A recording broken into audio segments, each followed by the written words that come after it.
नमस्कार। आज की कहानी है प्रायश्चित। कहानीकार हैं अमृतलाल नागर। तो चलिए सुनते हैं।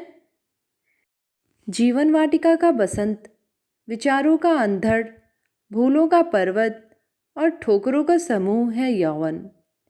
इसी अवस्था में मनुष्य त्यागी, सदाचारी, देशभक्त एवं समाजभक्त भी बनते हैं तथा अपने खून के जोश में वह काम कर दिखाते हैं जिससे कि उनका नाम संसार के इतिहास में स्वर्णाक्षरों में लिख दिया जाता है।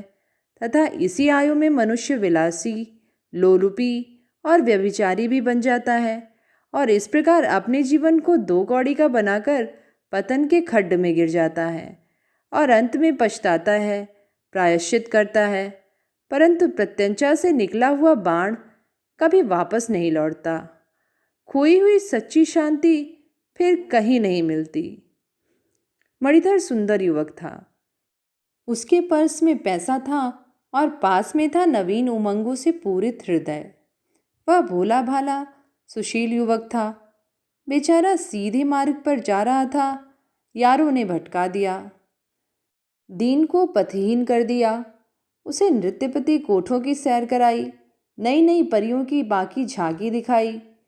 उसके उच्च विचारों का, उसकी महत्वाकांक्षाओं का अत्यंत निर्दयता के साथ गला घोट डाला गया। बनावटी रूप के बाजार ने बेचारे मणिधर को भरमा दिया। पिता से पैसा मांगता था वह, अनाथालयों में चंदा देने के बहाने, और उसे आंखें बंद कर बहाता था गंदी नालियों में, पाप की सरिता में, घृणित वैश्यालयों में। ऐसी निराली थी उसकी लीला। पंडित जी वृद्ध थे, अनेक कन्याओं के शिक्षक थे, वात्सल्य प्रेम के अवतार थे। किसी भी बालिका के घर खाली हाथ ना जाते थे। मिठाई, फल, किताब, नोटबुक आदि कुछ न कुछ लेकर ही जाते थे तथा नृत्यपति पाठ सुनकर प्रत्येक को पारितोषिक प्रदान करते थे। बालिकाएं भी उनसे अत्यंत हिलमिल गई थीं। उनके संरक्षकगण भी पंडित जी की वात्सल्यता देख गदगद हो जाते थे। घर वालों के बाद पंडित जी ही अपनी छात्राओं के निरीक्षक थे, संरक्षक थे। बालिकाएं उनके घर जाती, हारमोनियम बजाती, गाती, हंसती, खेलती, कूदती थीं। पंडित जी इससे गदगद हो जाते थे और बाहर वालों से प्रेमाश्रुआं ढड़काते हुए कहा करते, इन्हीं लड़कियों के कारण मेरा बुढ़ापा कटता चला जा रहा है, अन्यथा अकेले तो इस संसार में मेरा एक दिवस भी काटना भारी पड़ जाता। समस्त संसार पंडित जी की एक मुंह से प्रशंसा करता था। बाहर वालों को इस प्रकार ठाठ दिखाकर पंडित जी दूसरे ही प्रकार का खेल खेला करते थे। वह अपनी नौ यौवना सुंदर छात्राओं को अन्य विषयों के साथ साथ प्रेम का पाठ भी पढ़ाया करते थे।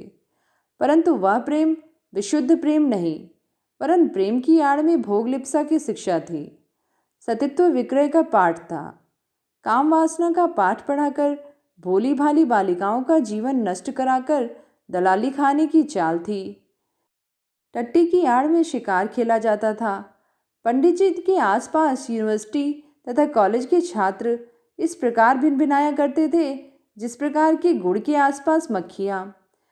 विचित्र थे पंडित जी और अद्भुत थी उनकी माया।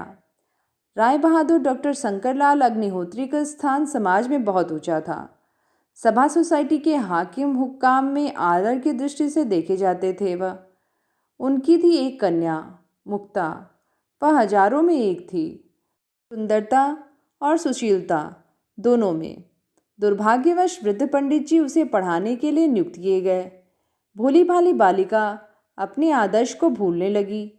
पंडित जी ने उसके निर्मल हृदय में अपने कुत्सित महामंत्र का बीजारोपण कर दिया था।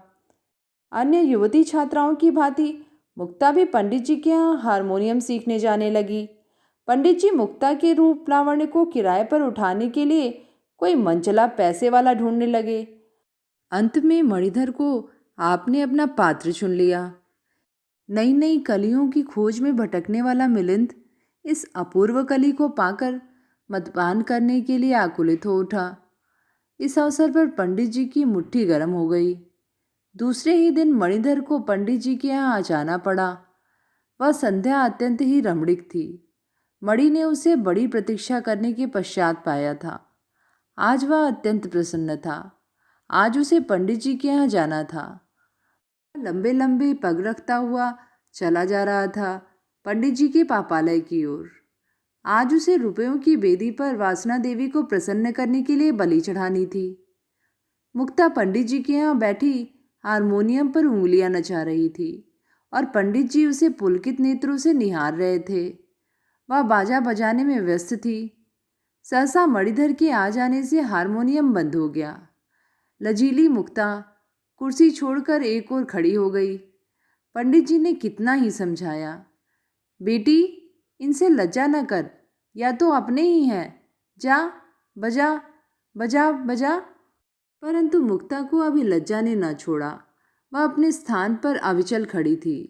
उसके सुकोमल मनोहारी गाल लज्जावश अंगूरी की भांति लाल हो रहे थे। अलके आकर उसका एक मधुर चुंबन लेने की चेष्टा कर रही थी। मणिधर उस पर मर मिटा था। वह उस समय बाह्य संसार में नहीं रह गया था। यह सब देख पंडित जी खिसक गए। अब उस प्रकोष्ठ में केवल दो ही थे। मणिधर ने मुक्ता का हाथ पकड़कर कहा, आइए, खड़ी क्यों हैं? मेरे समीप बैठ जाइए। मणिधर धृष्ट होता चला जा रहा था।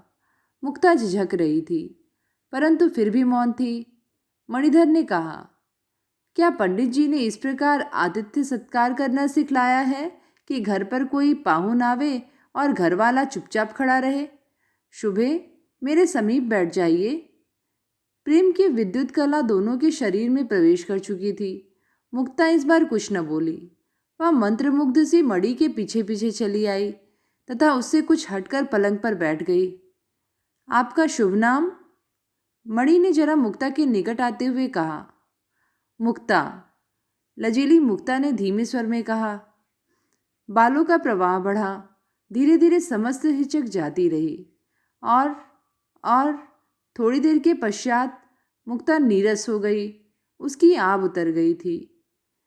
हिजाबे न उरुमा रहबरे शौहर नबी मानद, अगर मानद शबे मानद सबे दीगर नमी मानद।